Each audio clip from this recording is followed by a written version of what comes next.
What's going on, everyone? So in today's video, I'm giving you guys the ARG recap that just happened here in Illinois this past weekend. Unfortunately, I was unable to attend because I honestly didn't know the event was happening this weekend. But with that being said, I wanted to break it down because there are some interesting things that went on at this event.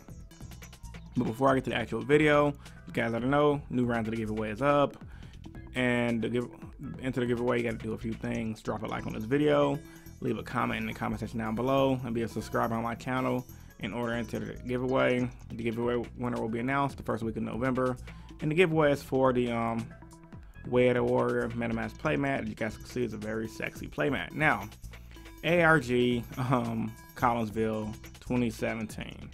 What happened? Well, this is the first major event that happened since Spyrals got hit on the new Yu-Gi-Oh ban list for November, and the event broke down like this. So far it was an 85 player event, and the top 16 was 2 Burning Abyss, 1 Infernoid, 2 Pendulum Magician, 7 Spyral, gotta repeat that one more time, 7 Spyral, 2 Trick Stars, 1 Spellbook True Draco, and 1 Paleozoic.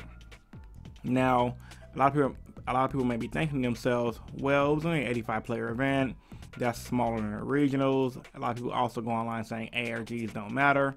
Well, I'm here to tell you guys, I believe they do matter, simply due to the fact that you're still going to be playing for 8 to 9 rounds. I think they play like maybe 7 or 8 rounds. Then they do a top 16 breakdown instead of top 32 because of the low amount of players they get. And honestly, I don't understand why ARGs do not have a bigger player pool, because the prize pool was amazing. It was a $2,500 event prize pool breakdown. First place got $800, second place got $500, third or fourth got $250, fifth through eighth got $75, and 9th through 16th got $50.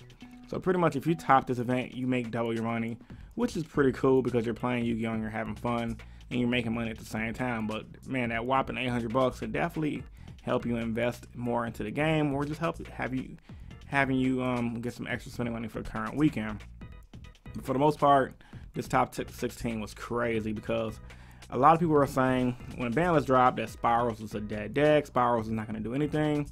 And guess what? 7 of them topped out of the top 16 breakdown, which is pretty good. I'm pretty sure if it was top 32, you definitely saw a lot of Spyrals grinding it out all the way up to the top 32. So this number could have potentially been bigger if this was a Konami major event because they get more players naturally. Now, the 2 Burning Abyss, I thought this was very interesting just due to the fact that Burning Abyss has slowly been creeping back into the metagame ever since the new Link monster was announced. I guess people just got hyped for the deck and found a new way to play it. And then, you know, the Spellbook True Draco, that was a deck that was popular in the OCG, Paleozoic, and etc. And then also one thing that wound up happening, because this is the top 16 breakdown, the event going into the final round. First place ended up being Trick Stars, and second place ended up being Spyrals.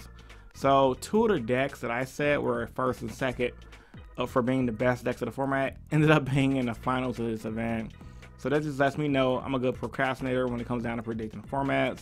And you guys need to stop talking crap, because I got a lot of people telling me the other day, hey Chris, you're crazy. There's no way Trick Star should be second best deck in the format. There is no way Spyral should be number 1. It should be number 5 because X YouTuber said that Spyral was number 5. So that means I believe Spyral is going to be the number 5 deck. And it's just like, yeah, everyone's entitled to their opinion, but that doesn't mean that they're going to be right. And that doesn't mean I'm going to be right all the time either.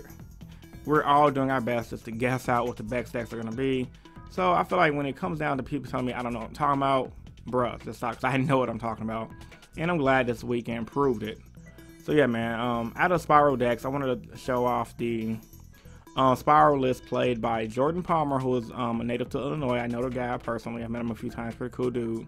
And this guy named Dylan Whitlow. Now, these deck lists were both different, but with that being said, out of the 7 Spyral decks at top, Jordan Palmer's homie, I don't know who is his homie, I forgot his homie's name, topped the same list Jordan Palmer did. So Jordan Palmer's list was very consistent. He ran the standard 3 agents, the 1 sleeper, master plan, the Ash Blossoms. He actually ran Ghost Reapers as well, so I guess he predicted a lot of hit players playing Spyral.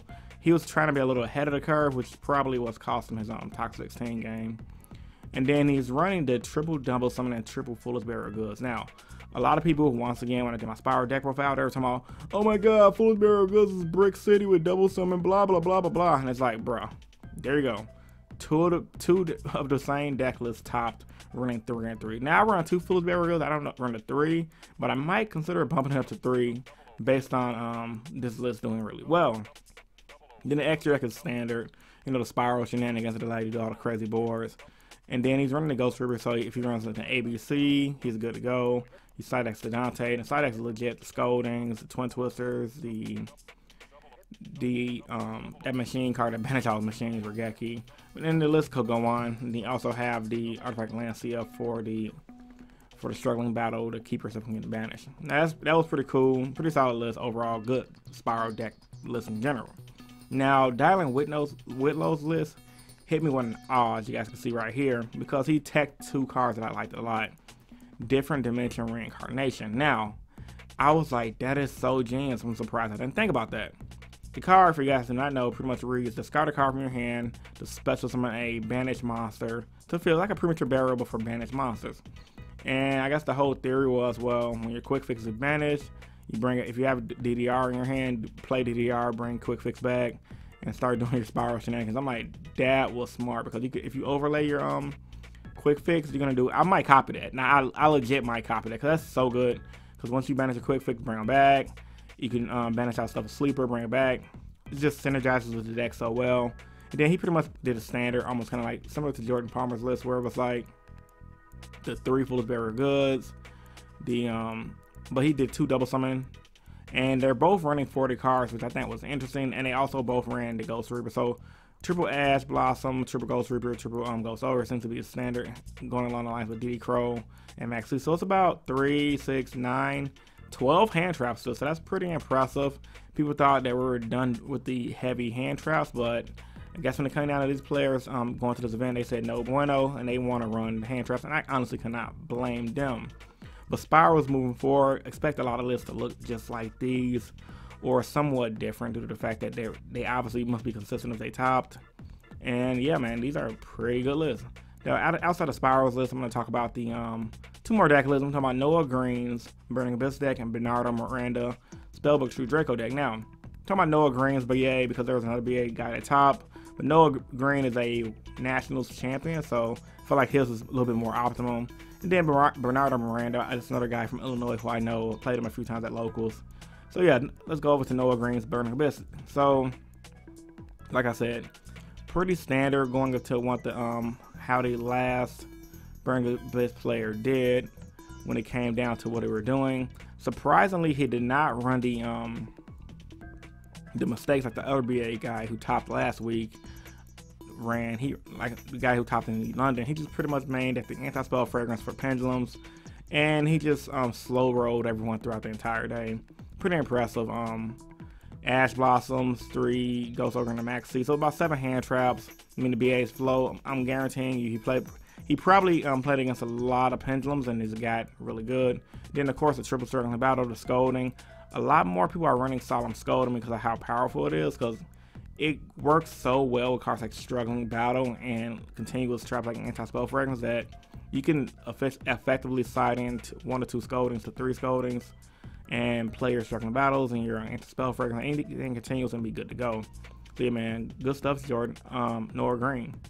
Then we have Bernardo Miranda's Spellbook True Draco. Now, his list is pretty solid as well. My first time seeing it do well in the TCG.